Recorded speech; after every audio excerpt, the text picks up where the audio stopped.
Dun, da, dun, da, dun. We're almost at the end of this one. We are not almost at the end. We are at the end. We are at the end. We are at the end. No. And that's kind of exciting. Now, we're at the end. Remember those good days before, when Moses was a baby, you remember that? And the bulrushes. Yes. Yeah, that was so nice. Bamboo floating. Yeah, floating in the river.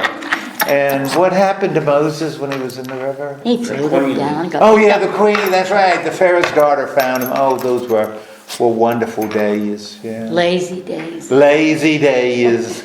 And then what happened? He was found and his life got hard. Yeah, that's right. Well, we've looked at a lot of stuff, right? Because we've been dealing with for 10 weeks. We've looked at things, and in sort of a nutshell, how would you describe who are the main characters that we've looked at? We looked at Moses, right? Joseph, we looked at Aaron. Moses, and tell me about Moses, just in a nutshell, in 1,000 words or less. No, he was God's spokesperson. Okay, he was God's spokesperson, and ended up playing a role with respect to God and the people. Mm-hmm. And what role did he play? Taking them to the promised land. Well, he was a leader. That's right. He was a leader of the people, taking them to the promised land. What else was he? What other roles did he play? He was spokesman. He was sort of guide. Priest. He was sort of like a priest, although not officially priest. Yeah. But because he did what? That put him in sort of that priestly role. Well, he was a liaison to God. Yeah, sort of a liaison. He was the sort of middleman. God talked to him, he talked to the people talked to him, he talked to God. Okay, so that's the role. Who else? So we got Moses. Who else do we? Aaron. We have Aaron. Okay, and Aaron is who? Moses. Okay, his brother. And what role does Aaron play? Now he is a priest, right? He is a priest. Okay, and what are some of the stories that we associate with Aaron?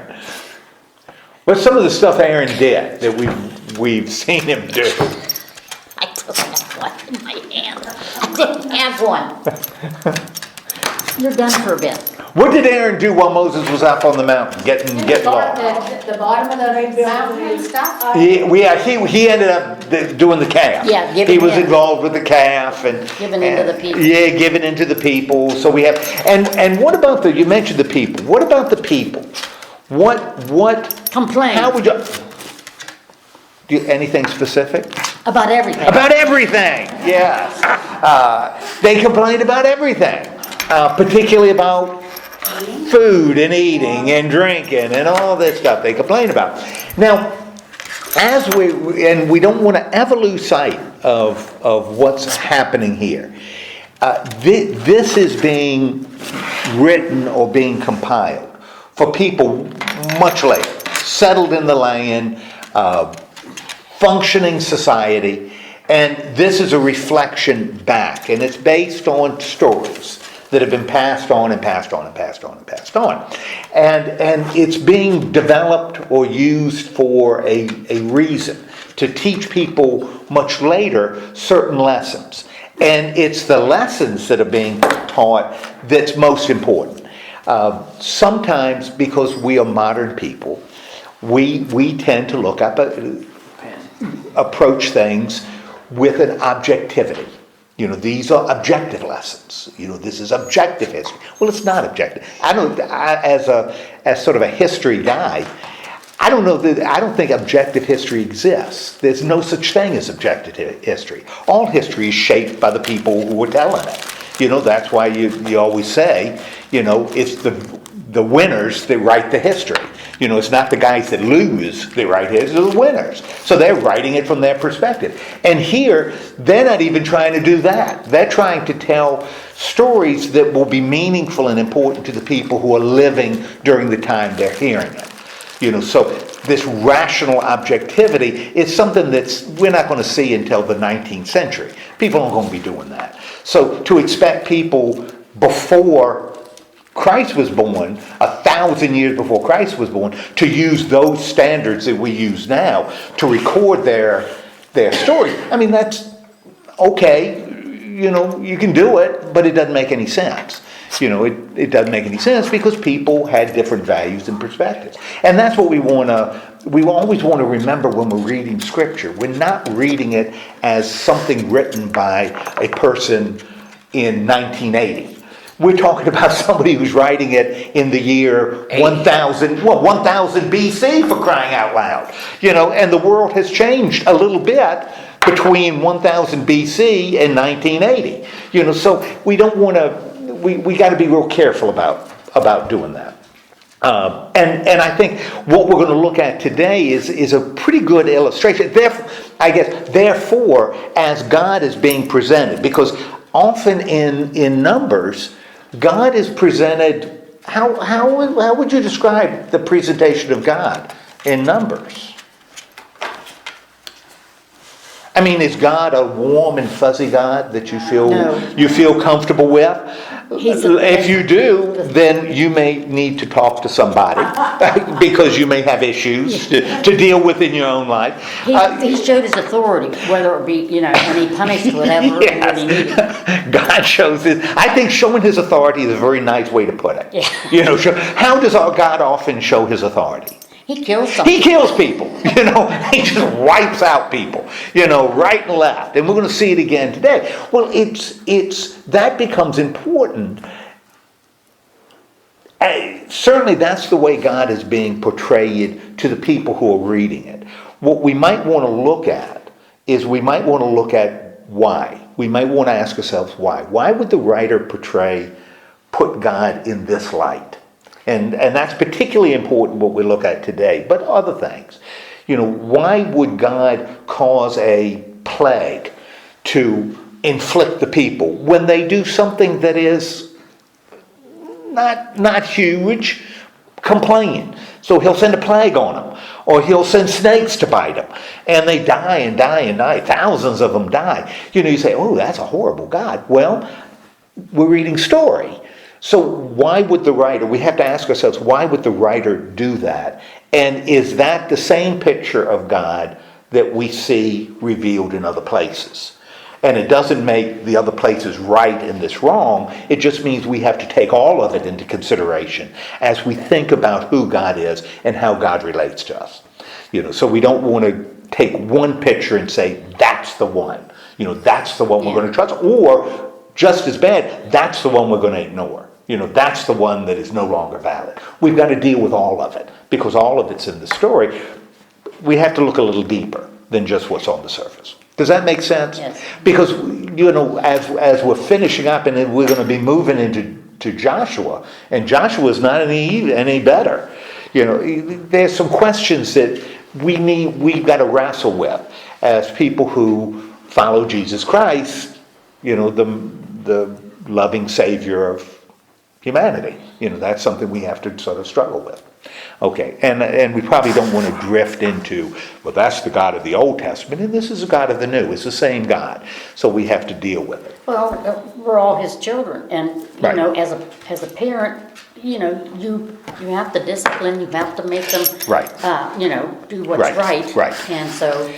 Yeah, and if you want to emphasize that you need to do what's right, you make the discipline. As you tell the story, you make the discipline hard. Well, I remember, that's what people our age do. Well, I remember when I was a kid, like we were talking about like 20 minutes ago. When I was a kid, my mother would have, I think she probably would have, but she may not have. She may not have been as hard-nosed as I talk about now. It's because we want to emphasize that discipline is important.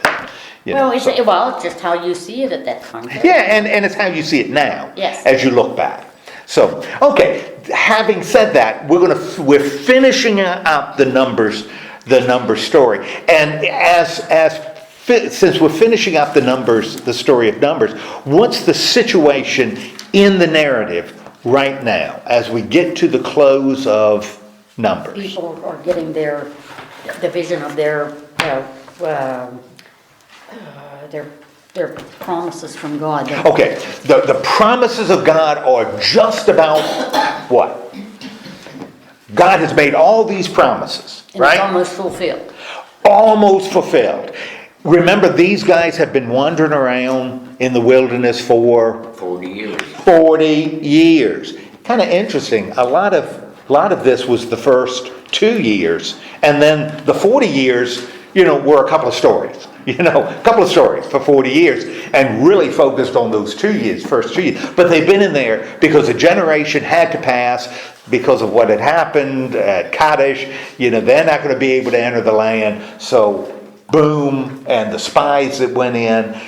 Okay, but right now they are on the Jordan River. They're ready to enter the land. They've already dealt with some of the people that are living on the other side of the Jordan, outside the Promised Land, because last week we talked about a story about, who did we talk about last week?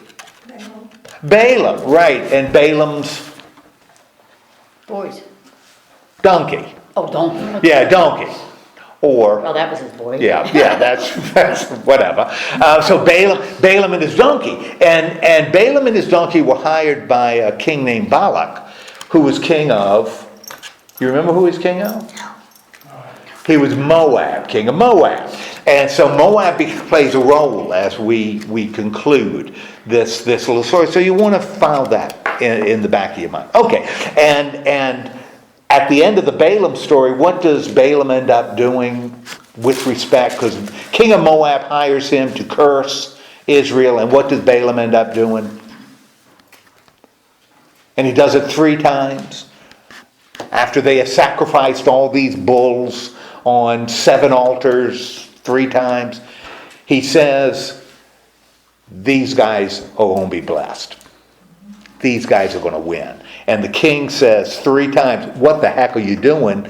Have you cashed the check? Because I paid you good money to curse them. And Balaam says, I can't do it. Because God's talked to me, and God said these guys they're going to win. They're going to win. And they've already fought. They fought the Ammonites and won. Okay, but they're right on the border. They're ready to enter the land. This is how we conclude Numbers at the beginning. At the beginning of chapter 35, where is Israel? Numbers 35, where is Israel? Moab. Chapter 35. Moab and Jordan. Okay, they're Moab. They're at a place called Shittim, right? Oh, that's 25. 25. Yeah, I'm sorry. 25. I wonder. I've got 25 written here, but I said 30. Okay, 25. Boom, they're at Shittim. They are, but it does involve Moab. What's happening at Shittim? And sexual immorality. Okay, well, what's occurring at Shittim? What's happening there? And they get ready to enter the land. What's going on? They were They're invited. intermixing. They are intermixing, right? You got good Israelite boys dating Moab girls, and they're getting friendly. Yes. With the Moab girls, right? Because Moab girls are pretty. Remember their heritage. Where the Moabites came from.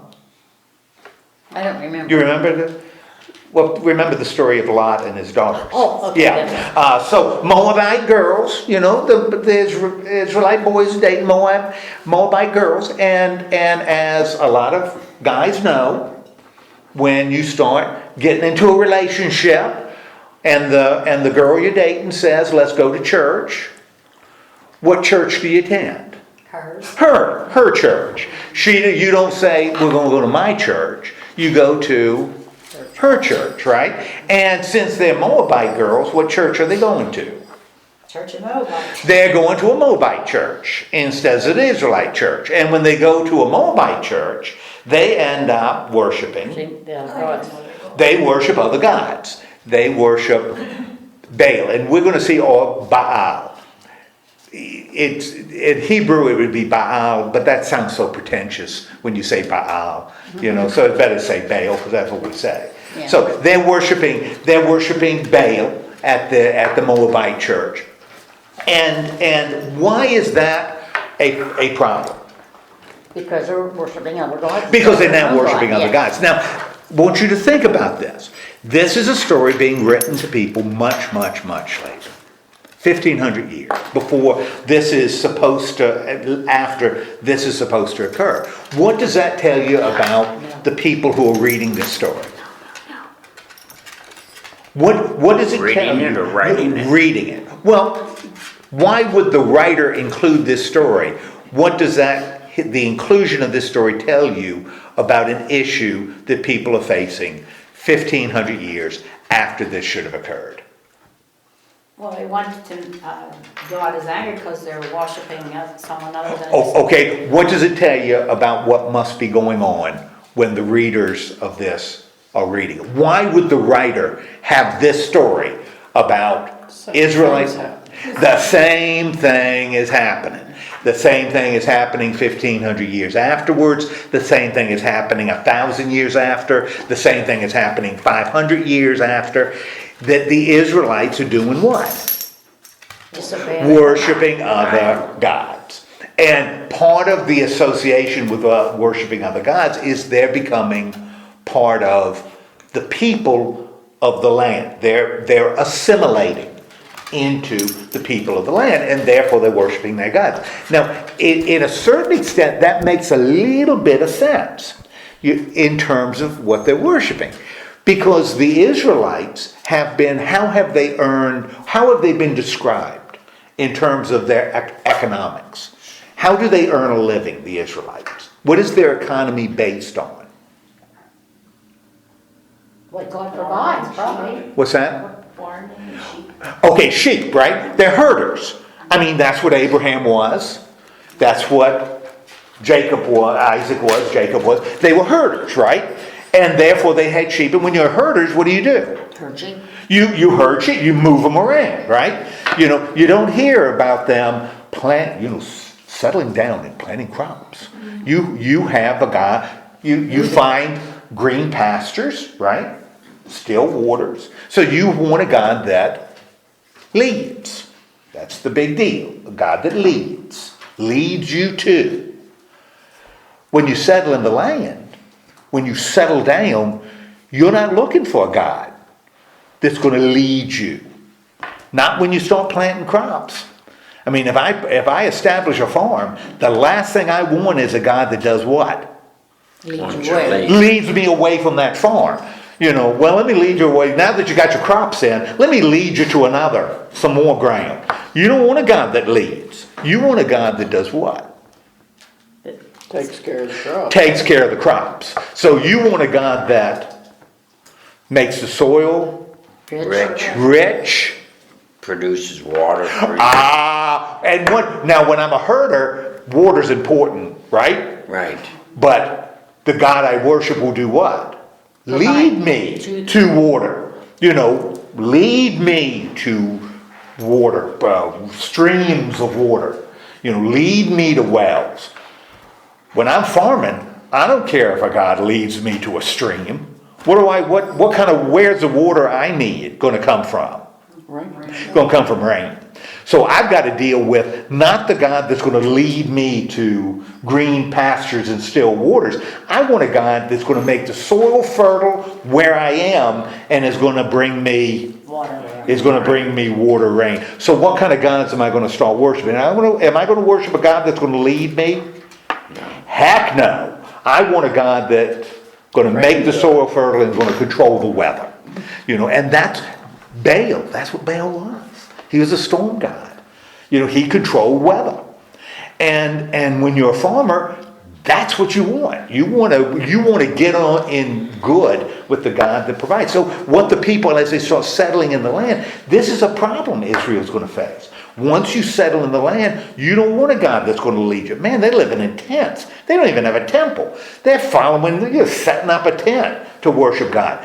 When you settle in the land, you don't want to be moving around anymore. You want to settle down, and that's going to be the major problem that the Jews are going to face. As they settle down, what they worship changes. Because the God that leads, this masculine God that leads them forward, isn't the God you want to worship. You may want to worship a feminine God that makes the soil fertile. Because those are the goddesses, make the soil fertile. You may want to appease the male God that's angry and brings storms. But you don't want one that leads. And that's going to be the tension we're going to see as the Jews settle in the land. And we see that introduced here as they're dating Moabite women. Now, if this is a huge danger for the people, how is God going to respond? How would we expect God to respond? If this is a danger the people are going to face 1,500 years later, how do we expect God to respond in this story? You had to put a stop to it, right? Got to put a stop to it, right? It's not going to be, well, at least they're worshiping somebody. Like we said, well, they may not go to church, but they're worshiping something. That's not what we're going to see here. God's going to come down on it, right? And how is God going to come down on it? Killing all that. He's going to come down on it like white on rice, right? He ain't going to mess around. And how does he come down on the Israelites messing around with Moabite women and following their gods? Deadly disease. Yes. Okay, he's going to send some deadly diseases. He's going to send plagues. Now, historically, people have dealt with plagues forever. What they're doing here is they're associating the plagues with something very specific and something very theological. The fact that you're moving away from the true God and worshiping other gods. Okay? And that kind of becomes the perspective of the writer. And man, when we look at, good gracious, the whole story, Baal is going to be a big deal. These gods, these Moabite gods are always going to have an influence. Well, with the sheep, they do have to, even if they settle down, they still have to move their sheep around because they eat everything off. Sure. So they would still have to have enough land that they can switch where they are. Right. Well, what's going to happen is they're going to become more and more settled. Once in the land, they're going to settle. They're going to build a temple eventually, which is going to be a radical change. Because now that you're building a temple, now you're set. Now you don't leave. Now you can't leave because that's where the temple is. When you're worshiping God in a tent, you can move around. But worshiping God in a temple, you don't want to move so much. Okay, so we've got God sending, boom, a plague, which the writer is communicating to his people. This is a problem, and this is something God does not tolerate. Also associates this with foreign people. If you mess around with foreigners, they're going to draw you to their gods. And that's also what he's, I think, suggesting. Okay, so what happens in verse 6? So we've got them being drawn away, and man, we are going to kill some people who have been yoked to this Baal of Peor. What happens in verse 6? A man brings a Midianite woman. Okay, a man brings a Midianite woman. And you better drink it when you can. He brings a Midianite woman, and where does he bring her? He brings her to the tent. This Midianite woman. Now, kind of an irony, this Midianite woman. What's the little irony here? Moses. Yeah, Moses, his wife, was a Midianite. But this guy brings a Midianite to the temple, and all churches have a way to greet visitors, right? Because we want visitors to become involved, right? So we agree. I was at a church, and they said, since moderating the session, they gave me a mug. They gave me a mug with the church. They said, we're going to mug you. And they gave me a mug with the church and some tea in it, which was really nice. And the Jews had a certain way of greeting, particularly foreigners, who come to their tent of meeting to worship. How did the minister, the priest, greet this guy with his Midianite date? Put out the spear through. Oh, he greeted her greeted him with a spear, and what did he do with that spear? Run it through. Ran him through them both. They didn't join. I don't. Nor did they pledge. He ran him through with a spear. And who was it that ran him through with the spear? Aaron's grandson. Okay, yeah, Aaron's grandson. Now, we've talked about his son. And remember, his son was Eleazar. And remember when Aaron died, because Aaron's dead now. He died there on the mountain. And they took off his robes and put it on his son Eleazar. Who is it that runs the spear? It's his grandson. What's his name? Phineas, okay. Runs the guy through. So we've got it moving to the next generation, Eleazar's son. And what is the conclusion of the story? It made the Lord not angry anymore. Okay. And what becomes the lesson of this story? What should somebody 1,500 years later, or even us, what does this story, what role does this story, what's the lesson of this story? Do you defend your God? Well, okay, defend your God against what? Outside gods? Okay, outside gods. And that becomes the point, the danger of outside gods. What else is established here? The Lord wants faithfulness, and Certainly wants faithfulness, and so you got to be aware of the danger that's coming from the outside. What role will Phineas have? there'll always be priest in a descendant. Okay, the priesthood is established, so flowing through Aaron and through Eleazar and through Phineas. Okay, so we got a priesthood. So the priesthood is established through this line, and that's why 1,500 years later, they still have a priesthood following through this line. And there's still a danger that foreign gods become really enticing and can cause you to drift away, and that doesn't make God happy. It makes God very unhappy. Okay, after this little story, what does God, so we got this Midianite woman, and we're not going to drop the Midianites yet. What is Moses told to do about the Midianites? He said attack them. Okay, attack them. Continue to attack them. Continue to harass them. And why? Why? They tricked them into worshiping their gods with their women. Okay, so because of what they did. Yeah. They used them. That's right. Baptists do that all the time. No, that's just a joke. But that you continue to harass or attack the Midianites. Why might that story? What might that tell you about what's going on 1,500 years later? That this story is included in their history. If you said the story about the women being enticing the Israelites into worshiping the Baal of Peor, if Moses is told by God, you got to continue to attack these Midianites because of what they did, what is probably happening 1,500 years later? They're still fighting Midianites. The Midianites are still an issue. Just like Moab and Edom are still going to be issues later. The people who are reading this recognize these names. So they're not new and exciting.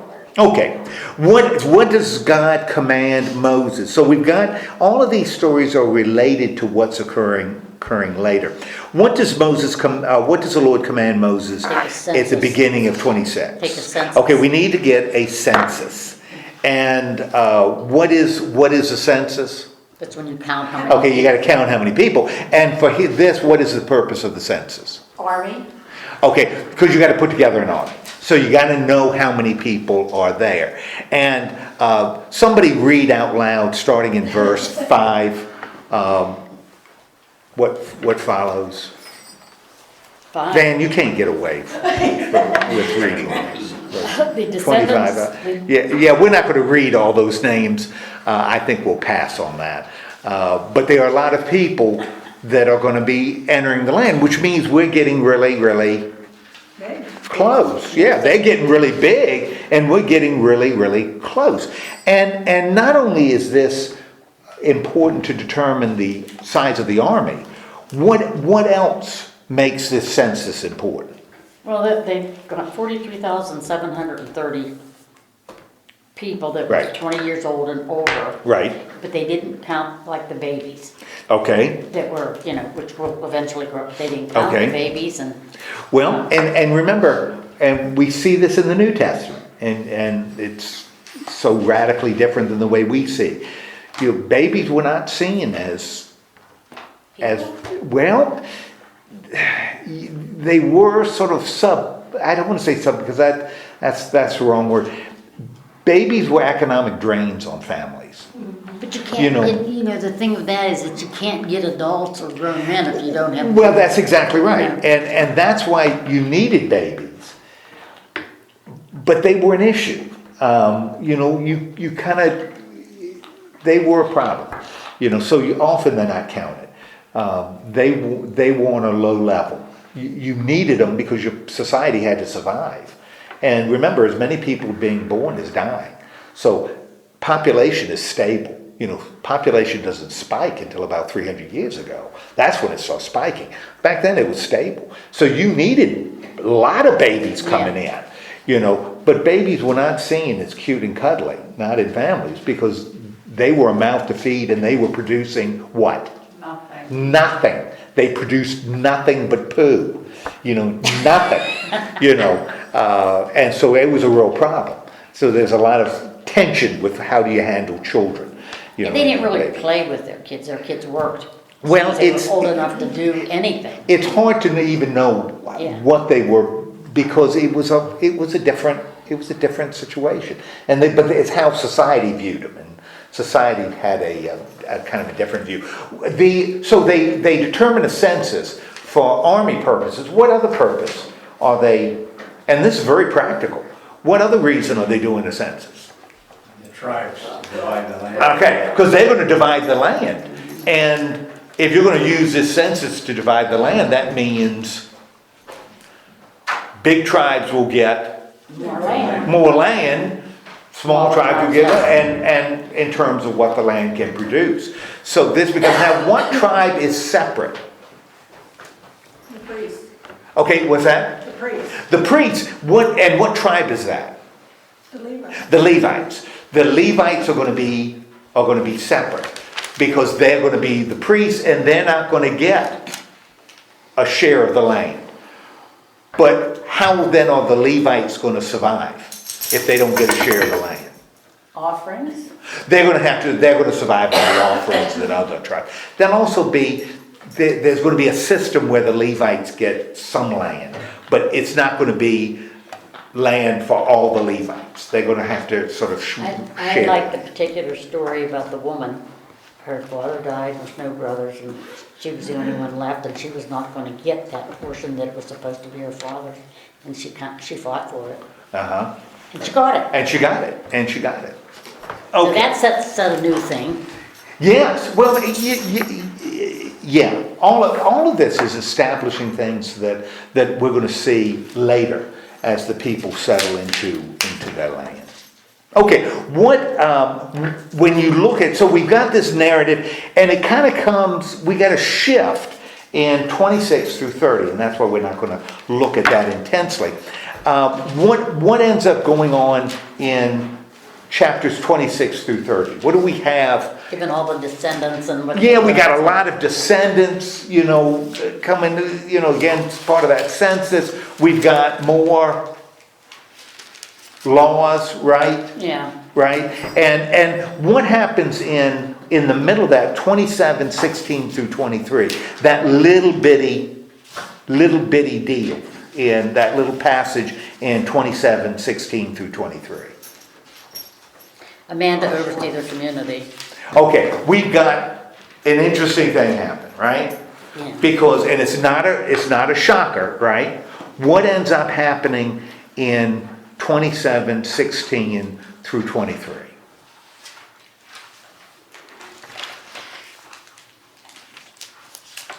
That's going to be pertinent soon. Joshua. That's it. Yeah, what about Joshua? Make him a priest. Majority Moses. He's going to be the one that's going to lead it. And the name Joshua It's okay, baby, come in. The name Joshua, What is that? I don't know. The name Joshua really is going to mean Savior, and that's going to be Jesus' name. Okay, so we've got Joshua's going to lead them. We're tying up loose ends, right? Because we know that it's going to be, there were two that are going to enter the land from the old days. Joshua's going to be one of them. Remember the other one?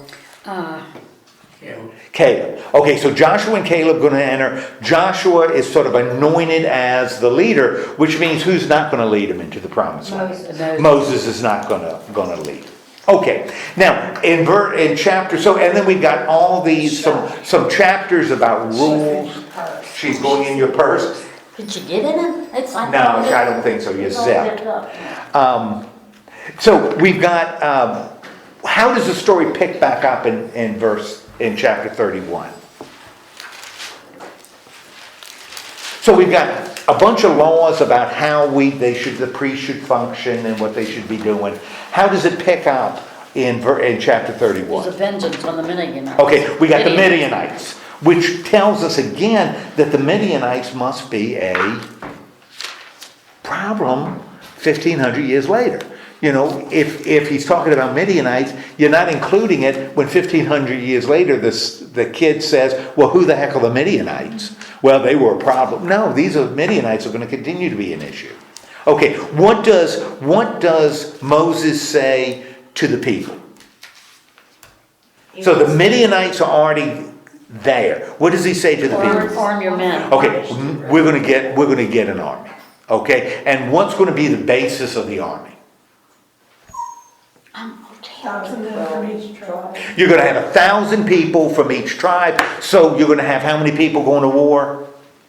You're going to have 12,000 people and armed people to go to war. And who is marching with them? Phineas is marching with them. And what is he carrying with him as he marches? Trumpet? He's carrying trumpets and he's carrying things from the temple, and he is leading the people, because this isn't just a war, this is a holy war. Yeah. This is a holy war. The people of Israel now are starting, now they're not across the Jordan, so they're not in the promised land, but now they're going to war. And what happens as they go to this war against the Midianites? They killed every man. Yeah, they win, they kill every man, right? Mm-hmm. Now, when they talk about kings, this is something else to just file away. The idea of nation state didn't really exist then. You know, we think of nations as capital leader, you know, people aligned to lead. We're not talking about anything like that exists. So when they talk about the Midianites, that's why you have a whole bunch of kings, which means you're talking about a whole bunch of little groups of people that share certain cultural things, almost more like tribes that are kind of functioning together. But you don't want you to get the idea that we're talking about anything that is as established as even will be when the people are reading this 1,500 years later. You know, we're still talking about a time when you don't have the same kind of social organization you'll have later. But that's why you'll always see a whole bunch of kings associated with the country. Well, why does this country have a bunch of kings? It's because it's really like tribes that they're defeating. Yeah, and they're moving on. And now so they kill every man, right? Mm-hmm. But what do the Israelites do? Let the women live. They let the women live. And children. And the children live. Now, why would they let the women live? Why would that be something that they would do? What would be a practical reason for letting the women live? They're afraid they'd worship different gods. Well, that's a practical reason why God would be upset. We've already seen a story, right? And the Midianites were involved in it, because the Midianites and the Moabites are close to one another. Why would the Israelites, though? Why would they keep the women alive? They kill the men, but why would they keep the women alive? Why would the Israelites keep those women alive? To raise the children that were left? And slaves. Well, raising the children that are left, slaves. What practical reason? Enjoyment? Well, could be enjoyment. Remember, the population of the world is like this. As many people are born as die. It's flatline, right? Therefore, you needed to produce More families, more a lot of kids. And a man can have 4 women pregnant at the same time. But a woman can't be impregnated by 4 men. Yeah, And so you needed women to carry on to produce. That's file away. That's one of the reasons why the prohibition against homosexuality is so definite in the Old Testament. Homosexuality is a real danger in the ancient world because homosexuals don't produce children. And that's a problem. You've got to have your population producing kids. That's why polygamy is okay for men, because you got to have kids. You got to have a population that's growing. And if it doesn't, you cease to exist. Wasn't there a lot of children dying too? I mean, Oh, absolutely. And child mortality and women dying in childbirth. Yeah. Horrendous. The number of women who die in childbirth is incredible. The number of children who die. And that's one reason why you didn't create this sentimental view of children, because most children didn't survive. Infancy or childhood. The ones that survived were kind of lucky. Therefore, you needed to produce a lot of them. And this was social survival. This was the survival of your nation. Now, in the 21st century, is this an issue? That we don't have enough? Well, it may be. In Europe, they may face it now. But having a lot of kids is not an issue because population is spiking. We worry more about overpopulation than underpopulation. But in the ancient world, that wasn't a concern. It was underpopulation. And that's why you need to look at some of the laws, because some of the laws are geared to how do we keep the population growing? How do we keep them I have a producing? question. Yeah. If they killed like all the men, okay, and Yeah. left the women and the children, and if they weren't supposed to lay with them, or they weren't supposed to have, why would they let them live? They're going to produce children with them? Well, I think that was, but the what is the problem with having those women?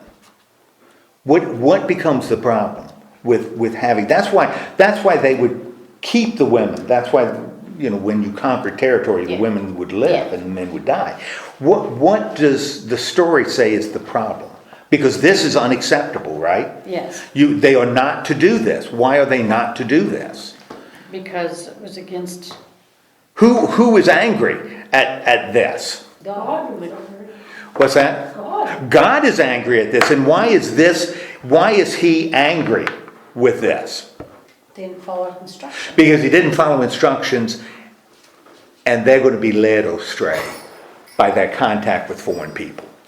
So it's this danger of the people of the land, the danger that they represent to the Jews coming in. It's even greater than whatever benefit they would get by having a growing population, because their population is going to be different. Okay, and so what does Eleazar, if this is a danger, what does Eleazar, what does he command the troops to do when they've won? Kill all the women who had had sex. You got to kill the women that have had relations. The ones who have survived having relations.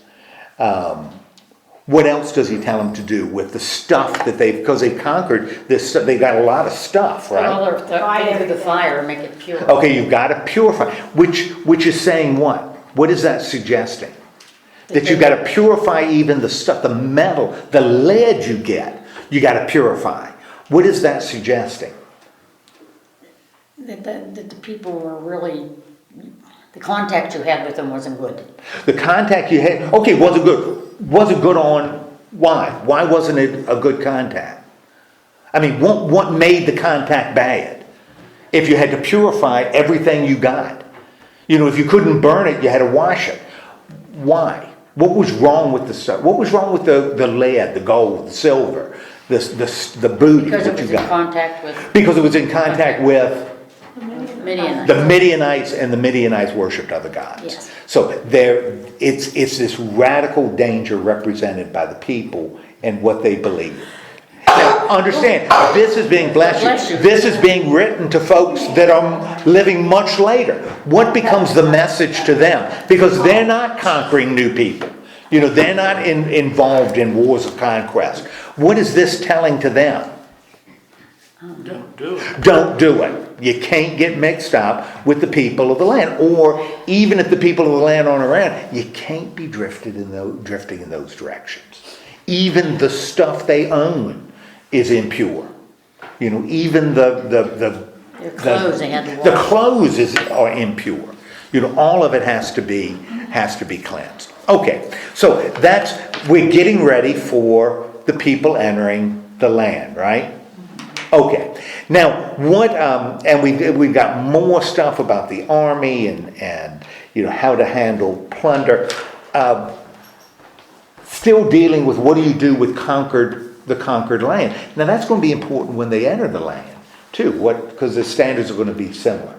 What happens, you know, all the sacrifices that they give to the Lord with the sheep and the bulls and the rams and all that, do people, who gets to eat it? Okay. Who would, of the sacrifices that are being offered, to whom do those sacrifices belong? To whom do they belong? They belong to God, Yeah. right? And therefore, who would eat the sacrifices that are offered to God? Priests. The priests and the Levites. And that's sort of established in the Jewish law. That the priests are the ones that end up getting to eat the animals that are being sacrificed. The good stuff. And in fact, and it'll be very detailed. If you look at Leviticus, it's very detailed what the priests can eat, what parts of the animals you set aside just for the priests. What's going to be really interesting is in the New Testament, this is going to become the meat sacrifice to gods that's going to be a big deal in the New Testament, particularly with the Apostle Paul. Because according to the Apostle Paul, in Romans, there were Christians who believed that the Romans would have these great big sacrificial parties. And where they sacrificed, and then not just the priests, but everybody would share the meat. The meat was good. Meat left over was sold in markets that would profit the temple. Well, there were a lot of Christians who said we shouldn't eat the meat sacrificed to idols because it's tainted meat.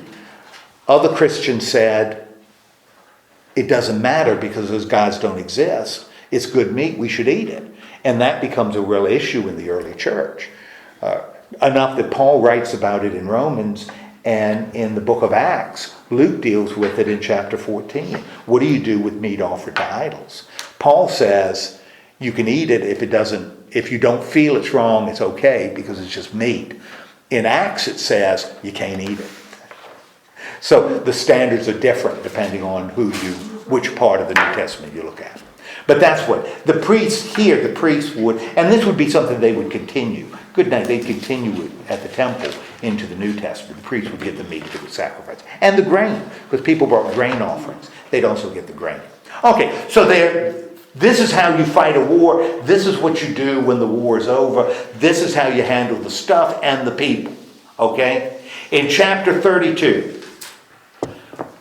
we've got two tribes that have a unique situation. Who are the two tribes that have Reubenites, you have the Reubenites and the Gadites. You know, we don't know about Gad was just one of the sons. Reuben was one of the sons. What does the writer tell us about the Reubenites and the Gadites? They have large lands. They have cattle. large herds. They've got cattle. And as they look at the land, what do they see as good cattle country? What is the Texas of the Middle East? Gilead, right? They see good land for their cattle in Gilead. The thing is, that's not in the promised land. That's not on the other side of the Jordan, right? That's not the land that God promised. That's outside. This is Moabite land. What do the Gadites and the Reubenites, what do they want? They want to stay there. They want to stay there. Why do they want to stay there? Because they've established their, Because they've established, their herds are in the fields, and it's good land. What's the problem? If the Gadites and the Reubenites stay in this land on the other side of the Jordan, They're not helping fight the battle. they're not going to be fighting to conquer the land, okay? And that's Moses' concern, right? What does he think will happen if he allows the tribe of Gad and Reuben to keep the land that's outside of the promised land? What is his concern? Others won't want to fight either. Okay, they're not going to want to fight, and you're going to have a real problem, right? And so what do they tell Moses? What's the deal they strike with Moses? They'll go fight if they are given the land, or women will stay and they'll go fight. Okay, that let us stay and we'll build cities and we'll settle down and we'll send an army to fight and conquer the land. And how does Moses respond? He agrees to it. Okay, he agrees to it. And what do the Gadites and the Reubenites end up saying? let them stay.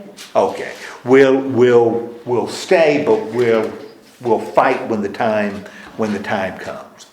Okay, and so we've got explains why we're going to have Israelites outside of the promised land. Okay. By the time we get to the end of 32, what is the situation? What's the situation by the time we get to the end of 32?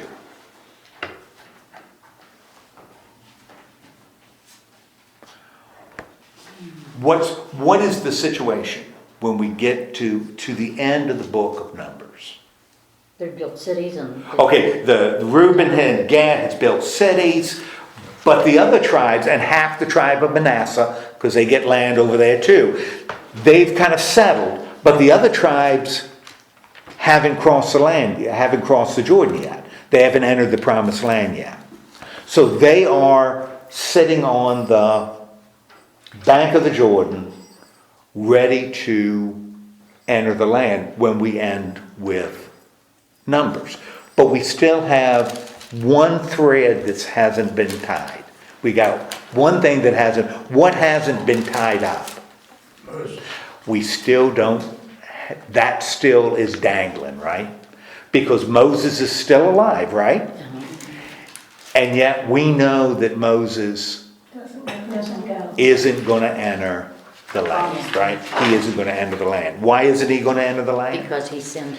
early. Because at Kadesh, It's He hit the he stone. hits the stone. Yeah.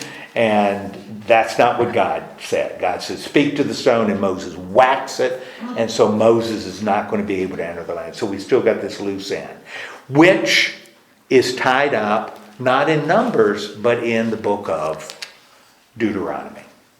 Because Deuteronomy 34, when Moses went up from the plains of Moab to Mount Nebo, to the top of Pisgah, which is opposite Jericho, and the Lord showed him the whole land, Gilead as far as Dan and Naphtali, and the land of Ephraim and Manasseh, and all the land of Judah as far as the western sea, and the Negeb and the plain, that is the valley of Jericho, and the city, a palm tree is as far as Zoar.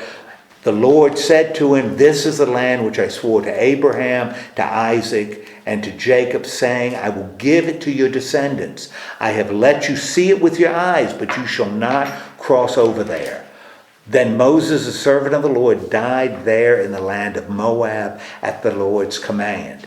He was buried in the valley in the land of Moab opposite Beth Peor, but no one knows his burial place to this day. Why?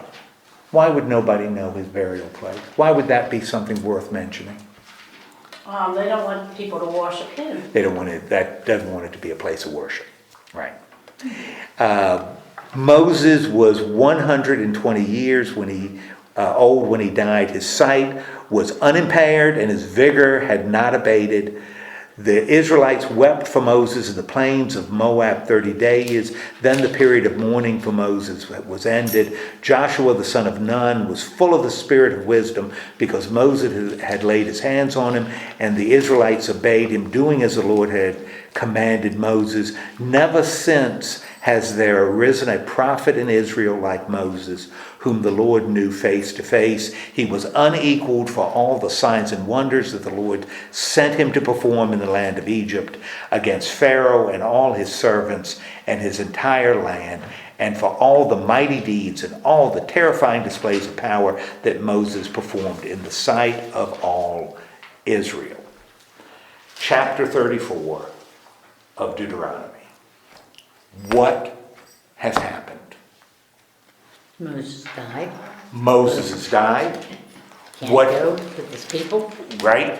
What has the writer done for Moses in the 34th chapter? What's that? Close to book Close the book on Moses. And how did he close it? with his death. With his death. Did he just talk about death? No. No. What else did he talk about? All the things. All the things that Moses had done. In a sense, what did the writer do for Moses? Praise Moses. Okay. He gave him an obituary, right? He gave Moses an obituary. So the book, well put, Alan. The book on Moses is now Closed. closed, which means we can now close the Exodus, right? Because the next story won't be the story of Moses leading people to the promised land. The next story will be what? The people In? in the promised land, entering the promised land. It was for only that one thing against God that he didn't allow Moses to go, and it, when you think about it. Let him live till he is 120 years old and he's probably good looking and well built.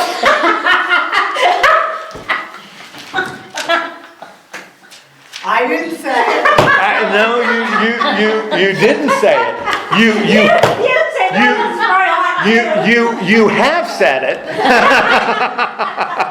But and I don't remember who you said it about. But I don't either. Yeah, but I remember you saying it. Well, yeah, I guess we could look at it that way. I mean, he was Charlton Heston, for crying out loud. And outside of his hair turning white and becoming kind of a Jerry Falwell, Kenneth Copeland kind of style, he didn't change all that much.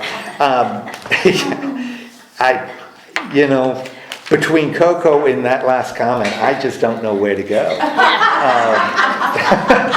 But don't you think in a way it was kind of unfair about Moses? He did all of that stuff Well, God wanted him to do. and that's really good. Now, we're interpreters, right? Yeah. We're interpreters. And we know this is a story written to benefit people forever, right? This isn't, nice to know information. This is a story to benefit people forever. Why in this story why didn't God cut Moses some slack based on all the things that Moses had done? Why do you it was think? because he was chosen by God to do all But this. he Okay. is chosen because he's probably up in heaven with him right now. Well, why would the writer do this? Why would this be part of the story? He's not God. He's not God. It is not the story of Moses. This is not the story of Moses. It's the story of God. It is the story of God. This is the story of God. Which takes me back to his wife being a Midianite, and I'm still that circle around it. We made no mention, we mentioned the fact that it happened, Right. but we didn't draw any correlation between Moses married a Midianite, and at the very end of all this, we're dealing with the Moabites. Don't marry a Midianite, or you're gonna get run through by a spear. I mean, it's not just, you shouldn't mess around with Midianites, they're no good. It's, you're gonna have a plague if you start messing around with those Midianite women. Yeah, why that change? Why do you think? Well, let's talk about Moses first. Why would he do this? Moses wasn't God. Therefore, the writer clearly, I think the writer is probably concerned that You'll feel like he is a God. as though he is God. And, if God holds Moses accountable, It's gonna show everybody else, Yeah. they're gonna be held accountable. and that's kind of in society. If one person is above the law, then Yeah. Somebody There's else no can law. sneak in. there's no, that's it. There's no law. So if God holds Moses accountable for what he did, and Moses disobeyed him, God said, speak to the rock, and Moses didn't do it. Yeah. And so God's not going to say, God doesn't say, well, I'll cut you a slack this time. Just remember, at least as he tells the story, if God's going to hold Moses accountable, he's going to hold you accountable too. Now with the Midianite woman, why do you think, I think it's an irony, whether the writer saw it as an irony or not, I don't know. Because you don't know, because we can't talk to the redactor.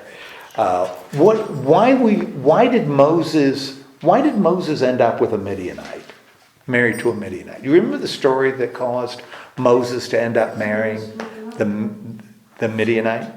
After he saw the Child. Hebrews that were fighting after. Yes. Okay. The Hebrews that were fighting, and he said, Hebrews shouldn't fight. And one of them said, you remember what one said? Gonna kill me You're now. gonna kill me like you killed the Egyptian. And Moses said, it doesn't say what he said, but I think he said, oops. and can I get a train ticket out of town now? And where did he end up going? Midian. He ended up going, and not only will Midian play a role in Moses, because he's going to marry a Midianite. His father-in-law, remember his father-in-law shows up in Exodus. And remember what his father-in-law says? Take one daughter, the oldest He wanted to daughter. go back with him. Well, remember what the father-in-law says, because Moses, and this is the role the father-in-law plays. And the father-in-law is called a priest of the Midianites. He's a priest of Midian. Remember what the father-in-law tells him? So many years. Yes, that's it. Remember, the father-in-law looks at him and says, man, you are stressed out because you are listening to everybody who's got a complaint about a chicken. Who owns a chicken and who doesn't. You listen, and Moses says, well, I got to do it. That's my job. And the father-in-law says, let me give you a plan. Yeah. This is a system that I think will work. This is good operations management. And he said, break the people down into groups, progressively smaller groups, and appoint those to make decisions for tens, hundreds, thousands, and you only deal with the big stuff. And Moses says, okay. And the father-in-law, because Moses wanted him to stay, and the father-in-law says, I got to get back home. You'll be fine. So Moses and his father, Midian wasn't presented as such a bad group. Then they certainly are by the end of the story.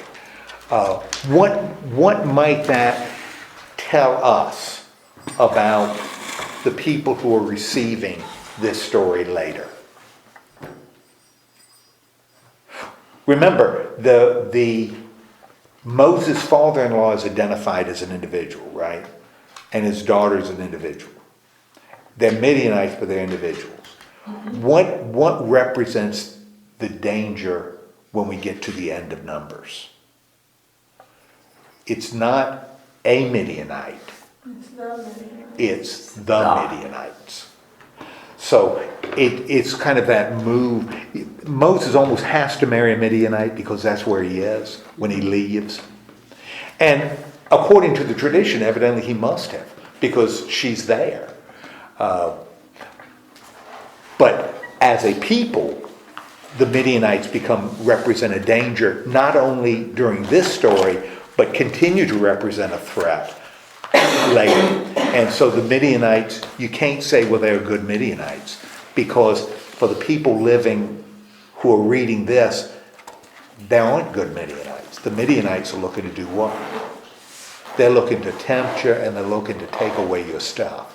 And you can't trust them as a people.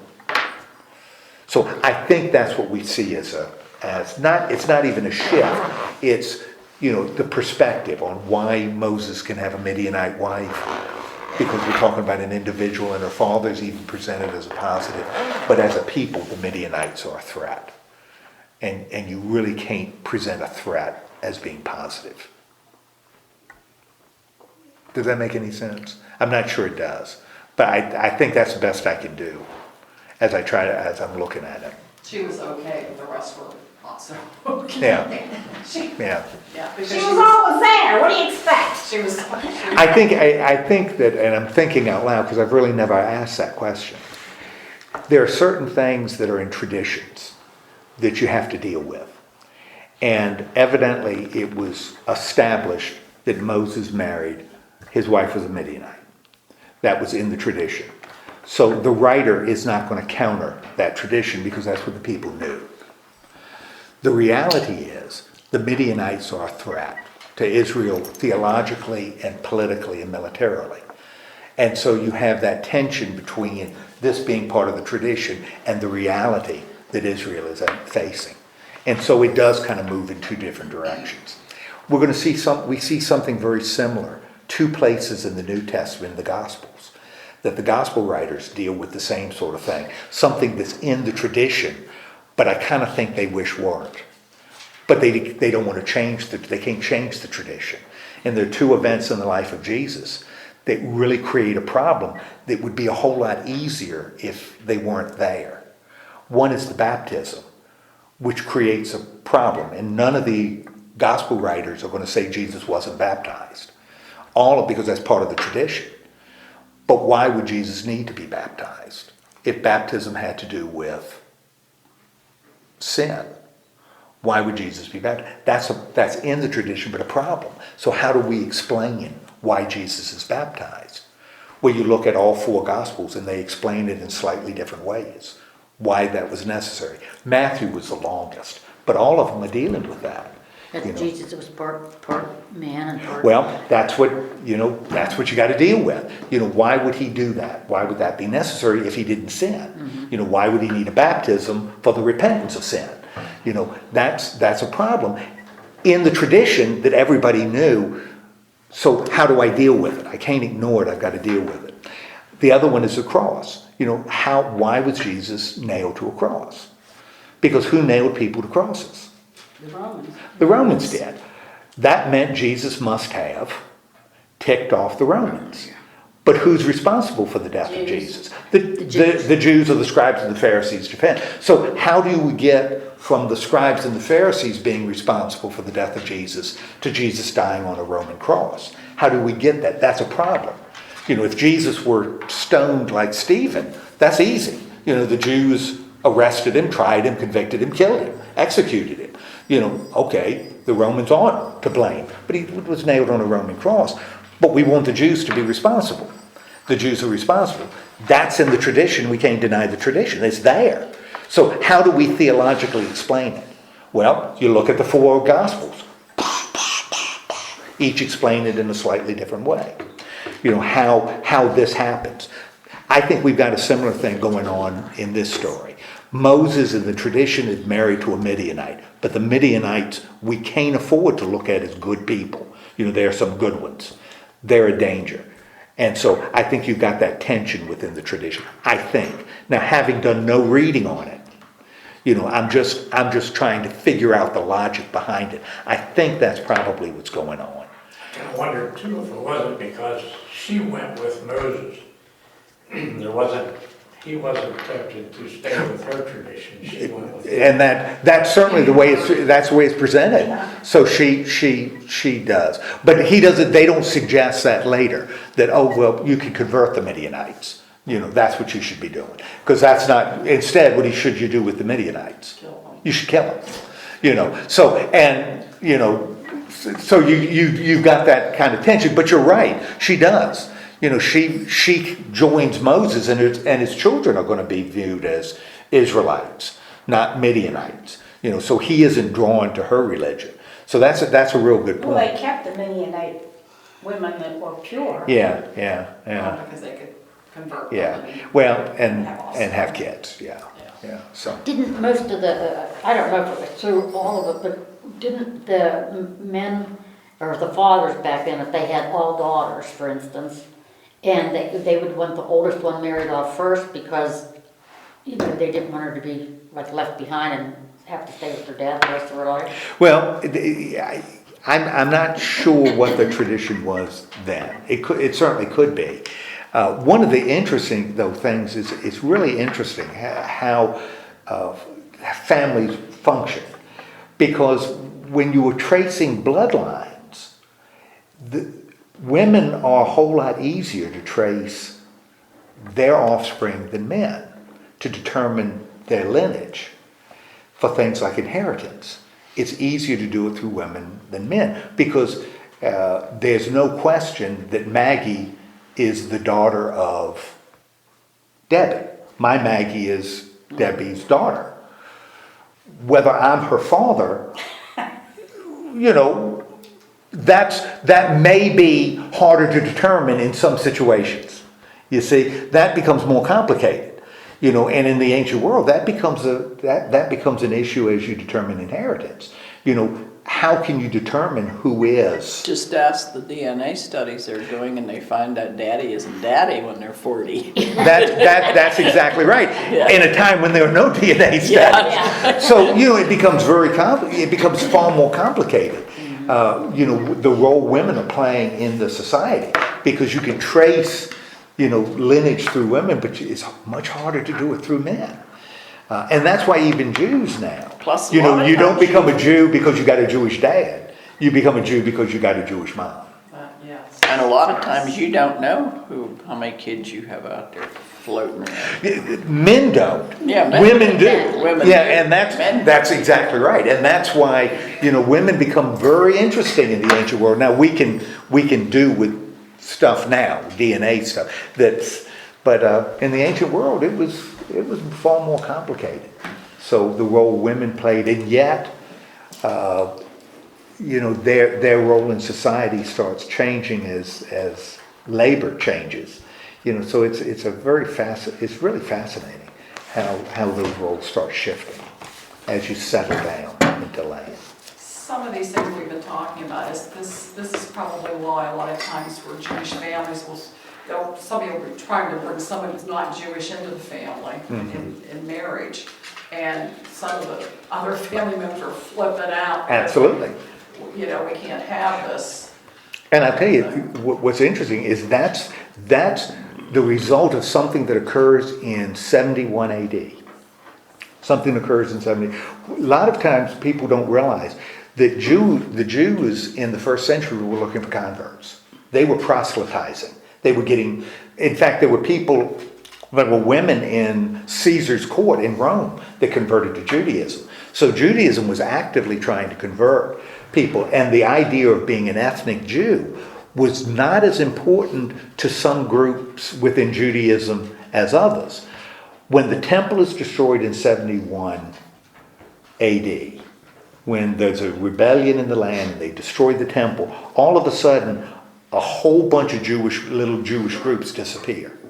The groups that were centered around temple worship vanish because there's no more temple. You have other groups that were centered around the land. That disappears because the land's no longer a possibility. And the only Jewish group left are the ones that are focused on law. And it becomes increasingly, and they decide to separate from other people and become isolated communities focused on following their own traditions and law. And so you end up seeing that break in Judaism, where you start determining by law who's a Jew and who isn't, versus the more dynamic way it was earlier. You know, if the temple, if it hadn't been a rebellion and the temple wasn't destroyed, would that have happened? Don't know. That's why in the Gospels the Pharisees are the enemy. The scribes and the Pharisees are the enemy, because Judaism, that's it. That's what Judaism is. You don't have Sadducees, you don't have Essenes, you don't have other groups anymore. You just have Pharisees, because everything else died out when the temple was destroyed. And so that's why the Gospels focus on that one group, that law-oriented group.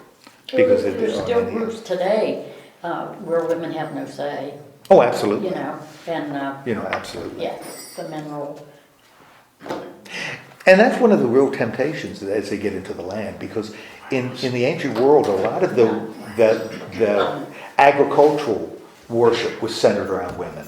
And so you had temples with priestesses, not priests. So it was more female oriented. Yeah. And that becomes a threat to Judaism. Yeah. It had a more male oriented. What they got is more male, more masculine, because he leads, you know. So, okay. Next week we're going to look at the first 2 chapters of Deuteronomy. Joshua. We're going to look at the first 2 chapters of Joshua as we get ready to enter the land. Okay, let's have a word of prayer. Lord God, thank you so much for giving us this opportunity to look at your word, to appreciate your Exodus. Remind us that you are a God of enormous power, that you guided your people, even though they paid the consequences of their actions, they remained your people. Also help us to recognize that it's important to take you seriously and your word seriously. And so help us to do that as a people seeking to do your will. In the name of Christ we pray. Amen. Amen.